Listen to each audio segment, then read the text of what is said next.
Great. Well, I made beer professionally for 2 years, more than 20 years ago, as the craft brewing renaissance in our country was kind of first wave, very different than it is today, which actually I think Maureen can also reflect on because she's been brewing beer for about the same amount of time. So Maureen's going to start by telling us how she got into brewing and when she fell under yeast's spell. That is a very appropriate way to put it. I did find yeast to be very captivating once I really understood what was going on. But in the beginning, I will tell you, I was very clueless about what went into making beer. I mostly just drank it in college, and it was the American light lager version that was ubiquitous. This was mid-'80s. But I did have a couple of more tasty beers with style. Negro Modelo was one, Heineken Amber, which began to kind of bring to my awareness that their beer had style and had some history and some culture. So from there, I eventually found my way to a home brewing kit, and I will admit my purpose in that was really just to make alcohol. It had really nothing to do with understanding fermentation. I was completely oblivious to the whole mystery of that. But that was evident in my first batch. I'm pretty sure it didn't really even ferment. When I sprinkled in the dry yeast onto the wort, there was a little bubbling activity, and I thought that was pretty fabulous. But my friends said it tasted great, but they didn't feel anything after they drank it. So, so something obviously was missing. But at the same time in my life, too, I had been kind of searching career-wise and floundering a lot and had an interest in religious studies. I found my way to Boston to the School of Theology at BU. I love this connection. Well, it's something that ties me so deeply to beer and so deeply to yeast. So I really had been kind of searching for a path, and when I found beer the first time, I began to kind of delve deeper into everything about it. What yeast does, the historical, cultural reference on every continent globally, the connection to women. It felt like a very kind of, it was an illumination of a path that I'd been looking for, but it also felt distinctly feminine. And I looked around me, and there was mostly men that were in the home brew shop and male brewers, but I was lucky enough to see a photo of a female brewer, Dara Bryant, who was brewing in 1999 at Brew Moon in Cambridge. So I was fortunate to go back to brewing school at the American Brewers Guild at UC Davis and brew under her mentorship. And as fate would have it, I found another female brewer, Jody Andrews, at Boston Beer Works about 6 months later. So when we talk about brewing being a female, having female origins and being mostly male, I think I had a false sense of diversity when I first started, because my first 3 bosses, 2 out of 3 were women. But the more I stayed with it, the more I realized that yeast really is what is not just the engine, but really is the soul of brewing to me. The more experience I have being a brewer and being in the brew house, the more I realize that there's a real sacred and kind of reverence that I have for the yeast. And you begin to know what it should look like, what it should smell like, how it should behave. And you begin to have sort of a relationship with it, of this life-giving force. Yes. So now, Lauren, would you like to pick up and introduce yourself a little bit further about your book and what you delved into, but then also your connection to yeast? Because that's, I was going to say mystical, but maybe that's not, something. You have an affection, a deep affection for yeast, let's say. Yes, right? I do. Okay. So I wrote this book, Crafty Bastards, which is the first history of New England beer and brewing.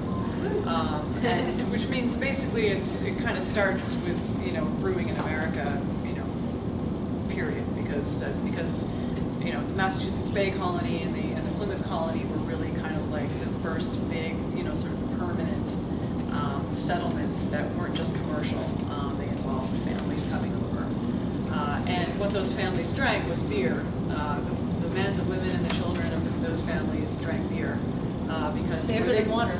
Yeah, where they came from, it was safer than the water. I mean, the water, when they got to the New World, was pretty safe, but old habits die hard. So America's brewing culture really got its start in New England, and primarily the brewers back then were women. And we were talking about that a little bit earlier. Again, Jeremy, in his introduction, was talking about the ancient Egyptians. It's interesting to point out that women have been brewing beer for hundreds of years longer than men. Men's dominance of brewing is really kind of just a blip in history. I mean, it really just started in like the mid to late 1800s in America anyway, and it is ongoing as far as large commercial breweries go, but you know, that's only like 170 or so odd years. But it was like a kitchen. It was stuff you made it in your kitchen. It was a household task.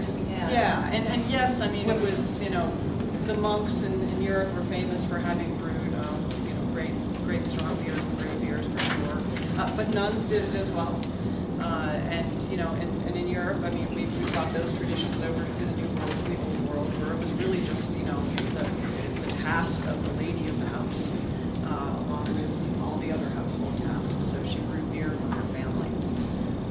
So when I was brewing around the same time when Maureen started, I sort of had a publishing job, and that publishing company closed, and I had been a home brewer since college for a few years, and I was really into sort of that first wave of microbrews.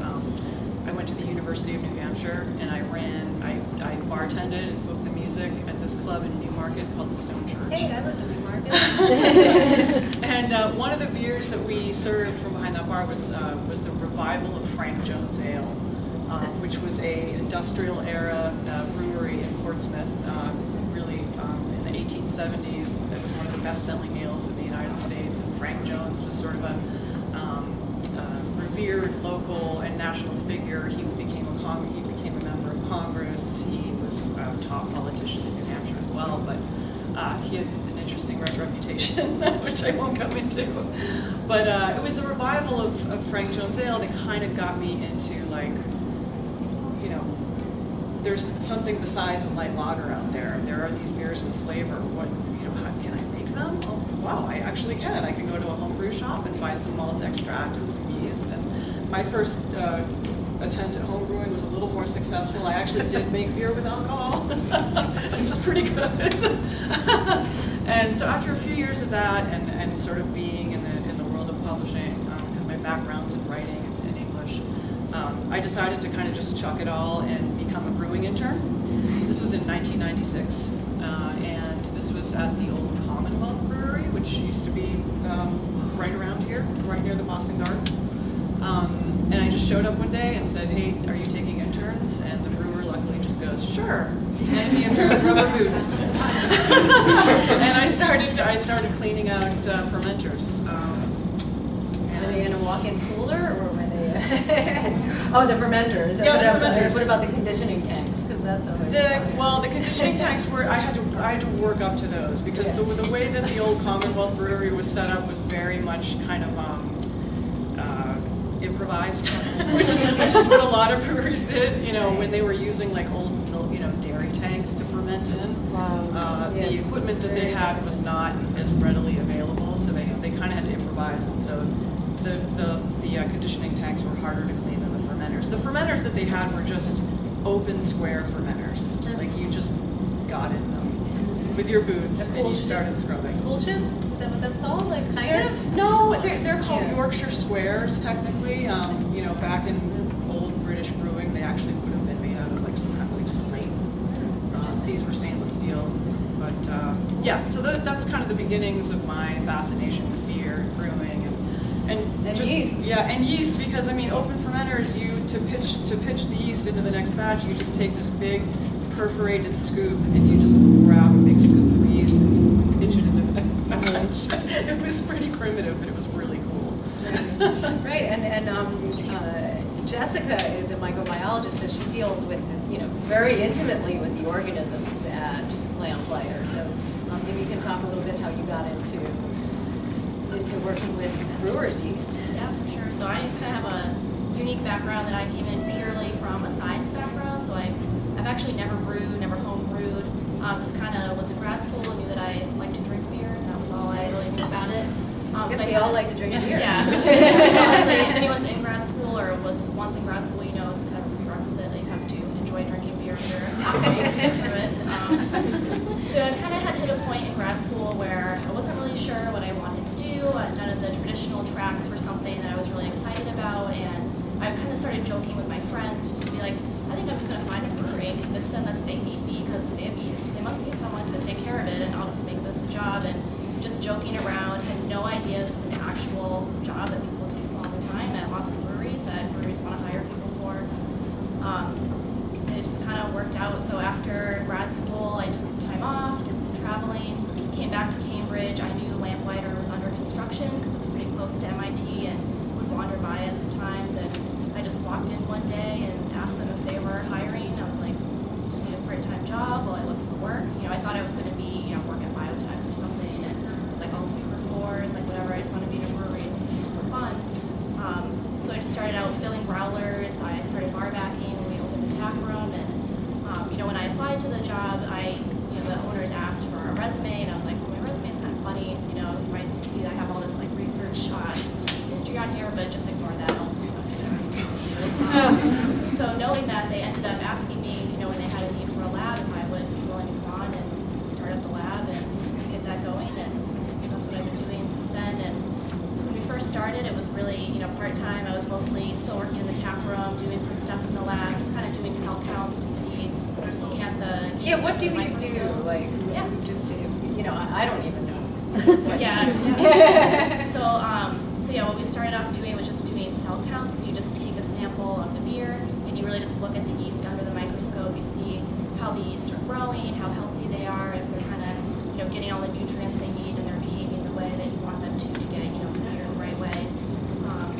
And then also taking samples to do quality control. So what we still do is pretty basic, and what actually a lot of breweries still do is you just take the beer and you just put it on these kind of circular plates with media, and the media just has food on it that the yeast like to eat, so you can see how the yeast are growing, and also see if there's any bacteria or contaminating yeast in the beer. So we're kind of lucky in brewing.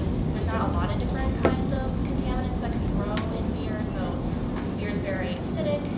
There's no oxygen in the beer. There's alcohol, which is toxic to a lot of microbes, so there's kind of a limited range of what can really grow in your beer, which makes our job easier. But the things that do grow in beer can potentially make it pretty gross. So What would be a couple of them? So what are a couple of these gross things? Yeah.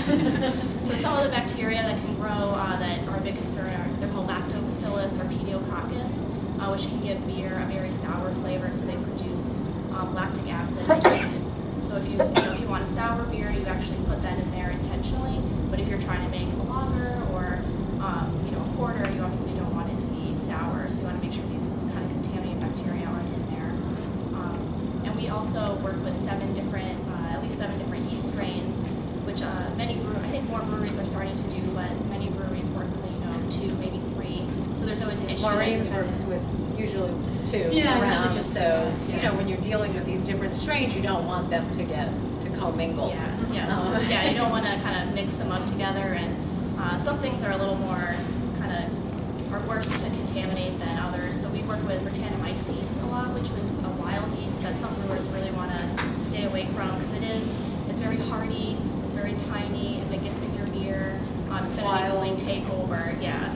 And it's Brett, if you see Brett beers, that's a beer brewed with Britannomyces. Yeah. So not like a traditional brewer's yeast.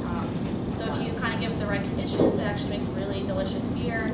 But if it gets into your other beer that doesn't have those conditions, it can potentially taste like vinegar or sweaty socks or really gross or things. So it's really important to make sure that we're not mixing up our yeast strains in different beers. Right. And so, Maureen, can you talk about the 2 yeast? Well, you have like a standard, and then you kind of rotate in some other yeasts, but and then why you choose to work with exclusively. Yeah, so we do mostly ales. So we have one house strain that we use, and then we usually will have a second one going just for variety's sake. So I brewed a Kolsch, which is an ale yeast strain, but it's fermented a little bit cooler as if it's a lager, not quite that cold, and then stored cold for a little while longer. But we just like to kind of add in the variety of different flavors, but for the most part, we really value the lack of cross-contamination. So we don't want to get too crazy with too many things going on in the brewery. It can make your life really hard as a brewer to keep everything clean, Right. what it should be. Yeah, so yeast, makes the alcohol, makes the CO2, but it also imparts flavor, which is why your brewery uses 7 strains, because it's actually imparting different flavors. Can you talk about some of the flavors that come through with the different yeast strains? Yeah, sure. So we have a couple of house strains that we use kind of for our base ale. So they are actually a little bit less flavorful. You have some mild kind of fruity flavors that they can impart, but we use those for things that we really want the malt to take the flavor, the hops to take the flavor, so it's not kind of a yeast forward type of beer.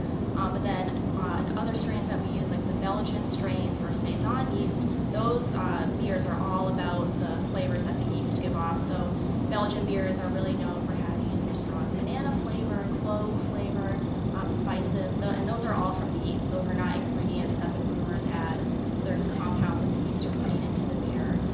And then Brettanomyces too, depending on how you treat it, it can have a really nice kind of pineapple fruity flavor, or if it's, again, not having the right conditions, it can have a really kind of foul, unpleasant flavor. So that's kind of how you treat these yeast too, get different compounds off. Right, and when you're working with a wild yeast, you condition the beers off-site, right? Like you don't keep them, is that what my No, understanding? we actually brew them at the same facility. We have our barrels are at a different site, but that was just for space concerns. We were kind of blind to the brewery with barrels really high, so we ended up moving them to a different location. But yeah, we do, everything's kind of all mixed together, and the brewers just do a really good job of making sure all the equipment is clean after something has a wild yeast on it. Are there like tests that you do to make sure that the equipment is clean? Or do you just sort of assume that it is? So the way we're doing it now is that, which isn't the most efficient way, we test it after. So when there's a new beer in the tank, whether it's the bright tank or the fermentation tank, we take a sample of that and see what's in there. So it's kind of like the new beer is in there, but we're looking to see if some yeast from the previous batch has kind of survived and has made it in there. So yeah, there are ways to kind of test it initially, but we don't have that equipment right now. So yeah, hopefully we have it. We haven't had any contaminations yet. But Right, yeast is like remarkably resilient. I'm sure maybe you've heard that, they found it in amber back from dinosaur times and brewed beer, revived it. They've found yeast in sunken ships, in vessels, and scraped it out and revived it, made beers out of it. It's really interesting.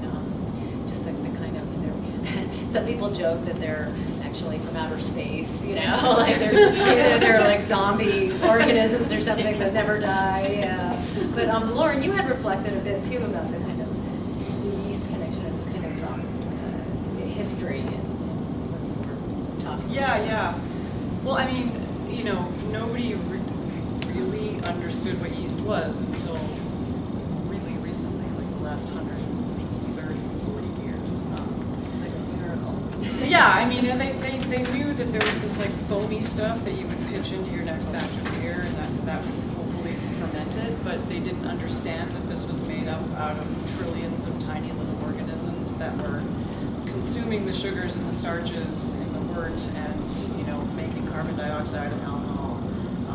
The people making beer knew that there was alcohol and carbon dioxide, but there was no concept of what like a single-celled organism was. And it's just, I don't know, it's kind of good to remember that sometimes. Yeah. Like how recent this knowledge of what yeast Well, it's is. remarkable. Like the theories about beer's origin is that someone had a loaf of bread or something fell into a puddle and then started bubbling, and they decided to taste it. Yeah, I mean, no doubt the first beers were spontaneously fermented. Somebody had a barrel or an amphora of grain or something, and water got into it, and then yeast got into it, and somebody decided to come along and drink it, and was like, I feel good. Maybe we could do this on purpose. That probably happened over millennia, which is a good chance. Right, all around the world, and Right. all these different cultures, all I think around the Whether same it was time. grain The or humans, grapes or whatever. right? Yeah. Rice in Japan Yeah. or South America, different starchy roots, and I mean, it's really fascinating when you think about the history of fermentation, fermented drinks, because we could be talking about sake also, but it's really the history of civilization. It's the history of humanity. It's really fascinating to track cultural connections. Now, Jessica, you found some wild yeast and did something with it. Oh, yeah. So we've been interested in harvesting wild yeast, which means just kind of getting our own yeast from some kind of fruit or other vegetation in the wild, which in this case ended up being Cambridge, my backyard. So my landlords maintain a big grapevine that the seeds were brought over from Portugal, which is where they're from. And so they just kind of use it really for shade. It has these huge leaves. They have it up in like a canopy over their backyard, and they just use it as a hangout spot, and the grapes are kind of a pain. They don't really do anything with them. They just make a mess and fall everywhere. So every year my landlord was like, take some grapes, like clean them, that I don't have to clean up so many. So I decided just to grab some to try to get some yeast off of. And another nice thing with grapes is that it's known to have a lot of Saccharomyces cultures, which are these the same as brewer's yeast. It's actually thought that's where a lot of these kind of naturally fermenting wines came from. It's just yeast that lived on the grapes. So we thought it would be a good first shot at trying to get some wild yeast, and got a really awesome strain off of it. We actually made it for the first time for this Pink Boots collaboration, which is a women's brewing organization. We named it Dr. J. So yeah, we still have the yeast that we're playing around with. It ended up being really successful. Yeah, and I wanted to say that Brienne Allen, who's the head of the Boston chapter of the Pink Boots Society, was supposed to be with us today, but she had a death in the family. But the Pink Boots Society is an international organization that supports women in the beer industry. It could be brewers, writers, people who work behind the bar, people who manage cellars, and they give scholarships to women who get to go study, grain growing in Germany or hops growing in New Zealand or something of that nature. And it's really great. Like here in Boston, 2 to 3 years ago, there were no members, and Brienne Allen has been heading it up, and now there's more than 200 members. So it's very active and very supportive, and both Jessica and Maureen are members of the Pink Boots Society as well. Are you? I'm not. You're not. Nor I know am a I. lot of members. But yeah, it's pretty amazing. Yeah, it's amazing how much they've grown. Because I remember when it first started. Yeah, and just trickle. yeah, it's really cool. And Brienne is a brewer at Notch up in Salem, and so if you go up there, I'm sure you could introduce yourself. She's got a lot of knowledge. So Yeah. I think we're almost to question time. Yeah, you can go until 4 o'clock if you'd like, but we can start with questions whenever you're ready. I don't know. Did you want? You look like you were just about to say something. Oh, No? just Okay. eager to answer questions. Okay, great. So raise your hand if you have a question or yes. So the yeast you collected off the grapes in Cambridge, how do you characterize that? Would you advise to? So we actually sent it to White Labs to be genetically characterized, and it is a Saccharomyces cerevisiae yeast. Do you know what variant? So they can't really, I guess, I don't know if they don't like to, or they don't really have the means to pick out what kind of strain it is, I guess. But a lot of what you do to make sure, one thing was like, I'm like, oh my God, I just contaminated it with our brewer's yeast. Like, this is not from the grape. But the way that you actually see if it's unique is you do a little mini brew side by side with your other yeast strains that you have in house, and it's really all by flavor. And this beer, or this yeast, gives a very unique flavor profile. So it's kind of similar to a saison, where it has kind of like a little spicy character to it, but it actually keeps a little bit of grape flavor, which is interesting. So you don't get that with any of the other strains that wasn't. Yeah, I just asked because I know there's some universities that are doing more in-depth gene. Yeah, that would be really interesting. I mean, we're near so many universities, and I still have friends at MIT, and I could just ask them to sequence it and Yes. Somebody should do their PhD paper on it. Mystic and Trillium, I believe, have each taken yeast that they've gotten off of fruits and made beer with it. Yeah, Trillium and Mystic, right? Yeah. Yeah. The brewer at Mystic is a microbiologist by training. Have you heard of that? No, I Yeah. haven't, but There we What? go. Oh, there you go. Hi.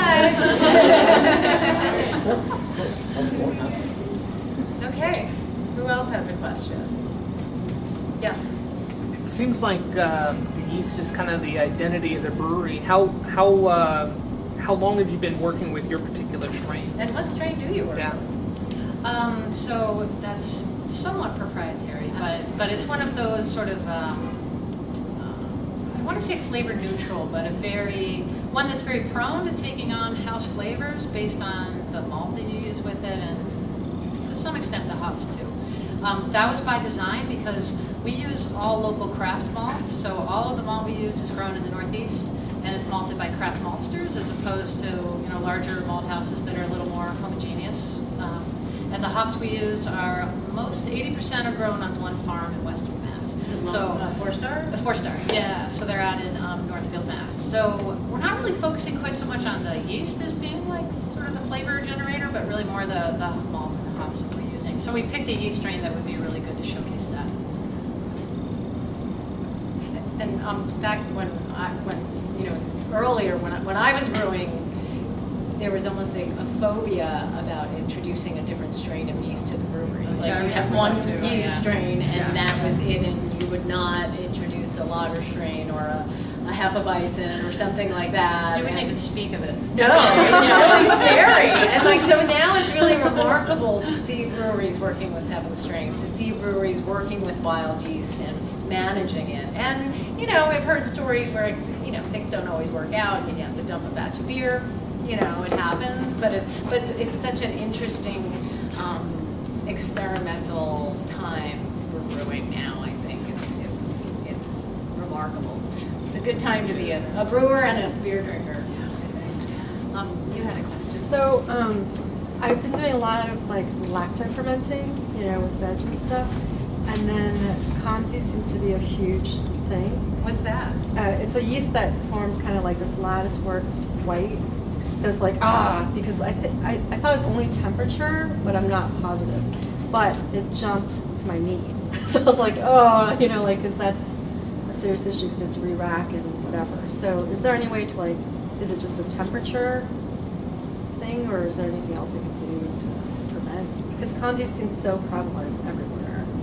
I think just being kind of as clean as you possibly can. I mean, it's hard to truly sterilize everything at home. But we actually, in the lab at Lamplighter, we used to have a pressure cooker, and you can sterilize all your glassware that way. So I think just making sure the vessels that you're using are either close to sterile or as clean as possible is a huge thing. So a lot of time it's really just something that is, that the beer or that the meat is in, or that something that touching the meat just kind of has a little bit on it. And then sometimes maybe just an eyelash falls in, and it actually happens, and then you can contaminate it that way. So on that note, with the 7 strains, the only way that you guys control everything, because yeast is in the air, is by sterilizing and then making sure to do things quickly, right? Yeah, so we, it's hard to really truly sterilize everything in the brewery. I mean, we sterilize, the wort by boiling before we transfer, but in the fermentation tanks, just a very strict cleaning process. And they, the brewers and the cellar staff, they really scrub every inch of that brewing floor every week and really making sure everything's super clean. And the tanks are used like a modified caustic solution, or what do you guys use these days? I remember because I visited your brewery, and you're using something that's a little less scary than back when I was brewing. It was such a sturdy caustic that dissolves organic material. Like if you get it on your fingers, it starts dissolving your fingers. It's really yucky. But you have a newer kind of. Isn't there something more? I was using ozone for a little while, but not for the caustic or the cleaning side of it, but just because it's a little bit more environmentally friendly, so not to be pumping these awful chemicals, into the sewer system. But we do rely on iodine too in a lot of instances where we feel like we really have to get, that 100% kill. So, there definitely are a lot more strains of caustic that you can use and acids you can use. The chemicals have really grown along with the craft beer industry, so there's options.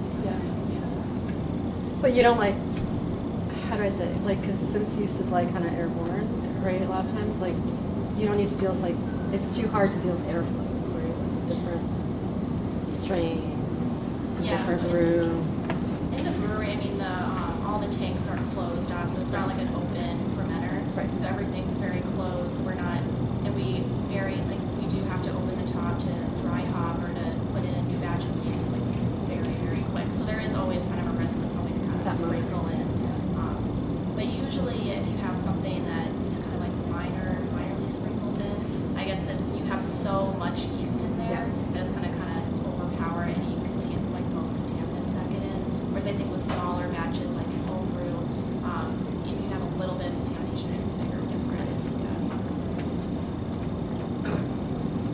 Hi. Do you pasteurize or all of your batches afterwards, or do you sell some beer that has live bacteria, Belgian beer? So yeah, we don't filter or pasteurize any of our beer. We don't really have many beers that have live bacteria in it unless it's a wild kind of barrel-aged beer. But in that case, there would still be active cultures in there. But there's actually nothing that can grow in beer that can make people, can make you ill. That's pathogenic, unless that's a very serious contamination. I don't think that would Right, even that's why they happen in drank it on beer. the, Yeah. the Pilgrims drank beer on the way over because it was safer than the water. No human pathogens can survive in alcohol. So like whatever contamination would never make you sick, it would just make the beer taste bad. Yeah, right. Oh, yes. Fermenting the product, is that something better for you, or why do you use that products? Well, we ferment beer because we just think it tastes good and kind of for the Get the effect alcohol. of the alcohol, I think is really the big reason. That's another. The alcohol. It's the experience of drinking the beer. It's really, it gets into the whole cultural, spiritual, whatever, psychological aspects of human history, but also alcohol is a preservative. Right, which is another reason why, beers are hopped. Hops are a preservative. They have a lot of acid. They help keep the beer stable. Yeah. If you just brought a barley, a sweet barley tea over on the Mayflower at 1620, it would have rotted. And everybody would have Within a died of couple weeks. dysentery because Right. they drank the beer because it was safe. Is there a high end that something would not be considered a beer anymore if the Yeah, alcohol-wise, that's a good question. That's a great Like question. a barley wine, I think, is the highest alcohol of the beers, right? That's That right. They can be like 14%. Where's that 12 or 14? I mean, that's wine, but I don't know. Does it go higher? Yeah, I mean, Yeah. Sam Adams produced Utopias, which, what is that, 52 proof or something? What? Isn't that right? Doesn't that? So that would so be it's not quite a waste. 26% alcohol. 26%. They got up there. Did they probably distill into it? the 20s. They didn't distill it, but they a lot of brewers and God knows what other technological things they were doing, but they'll throw some champagne or even maybe sherry yeast in there. Or yeast that can take higher levels of alcohol. So the brewer's yeast gets done working, and then they're like, okay, we're going to turbocharge this with some champagne yeast to get the alcohol percentage up. So there's lots of other. Whether those are considered beers is I think that's still being debated in the what's the high community. end of brewers? Teens, Yeah. mid-teens, probably 14, 15 would be max. But that would be using that technique where you have yeast that are alcohol tolerant, so they can kind of take over where the mainstream yeast can. The alcohol itself kills the Yes. yeast. Yes. I'm curious how the demographics are changing in the beer brewing industry, and also for brewers. How are the gender balances? There's no numbers, is my understanding, when I had done a story looking at, there was the Pink Boots, there is an annual Women's Brew Day, where women brewers all over the world brew batches of beer together. And the Mass Brewers Association and the National Brewers Association didn't have actual gender numbers, but there's anecdotal. I don't know if you've been able to find anything, hard numbers. But Lately, I haven't really investigated that, so yeah, it's kind of anecdotal. I think, in a lot of ways, maybe Maureen. So being on the Brewers Guild, I asked our executive director, and of course we know who our members are, and we can do that amongst ourselves, but there really aren't any hard figures nationwide. So I think Pink Boot Society is assembling that data, and they want to track that, and the Brewers Association as well, which is the national organization for all brewers. So I think we should be seeing some pretty good data on that in the next 12 to 24 months, I would bet. For me, anecdotally, I feel like there's way more interest among women in It's both huge. brewing and consuming beer. I mean, just Yeah, I used to be it's an the only observer. female in the room. Oftentimes went to the Great American Beer Festival back in 1995 or thereabouts. There were very few women there. So, but Yeah, I mean, I really don't think craft beer would be where it is today without women's participation. Yeah, and they're really rising through the ranks, though, like people that were working in different capacities in the breweries, like at the Sierra Nevada. Now, like they're moving up the corporate, so they're in leadership positions in a lot of different aspects of the brewing industry. So it's not just the making of the beer itself, where this kind of evolution is happening. Right. Someone else had a question? Oh, me? Yes. Yeah. I was just going to say also anecdotally, like I worked at Modern Homebrew for like half a year, and I mean, it's on weekends granted, but I have to say like 97% was guys coming in. Really? I didn't see enough, I mean, I just didn't see any women except when the company was I've never seen another woman. So that's unfortunate, yeah. But I was going to ask, like, do you guys have like eureka moments where, I mean, I just want to hear like any eureka moments in your, I'm sorry, like eureka moments, either flavor or just like a discovery. Yeah, just moments where Like you're a process? Like in the either fermentation process or like your career or flavors. I mean, I think I touched on it earlier, but for me, saying that beer illuminated a path for me where I felt like the direction I was taking, they were like these sort of disparate paths, and it is the intersection of so many things I had already been interested in. So, I mean, for me, on a very personal level, I feel like beer changed my life dramatically. I can't see that.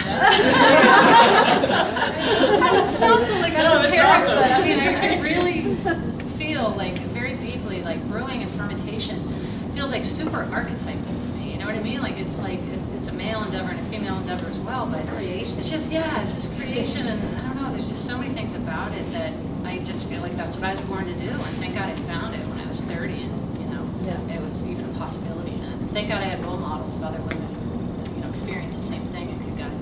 Right, and you mainly, you don't even have a brewing assistant, correct? Just me. Like But I like Solo it. brewer. Yeah, you got a nice sized brewery. You don't can, No canning. so it's all on site, and they have a tap room, and so it's in Milford, so about 45 minutes. That's about right. Yeah, it's all unfiltered. It's all small batch, and it's just kind of the way beer used to be made with your local ingredients. So it seems like it's a newish idea to make beer locally, but it's really old school. It's kind of how it was always done. Yes, right. I feel like every community could support a brewery or a tap room. Like back in the day, before Prohibition in Manhattan, there were like 900 breweries. Like every block had a brewery. And so I feel like there's a interesting renaissance happening in that respect with community and tap rooms and people being able to go, where Brienne works, Notch, they have this traveling beer garden, and they're working with the trustees' reservations, and they're setting up in these beautiful parks and historic sites, and serving beer, but there's games and there's kids, and it's not like a bar. It's like something like every kind of age and part of the community can get involved in. I think that's a really great part of the evolution.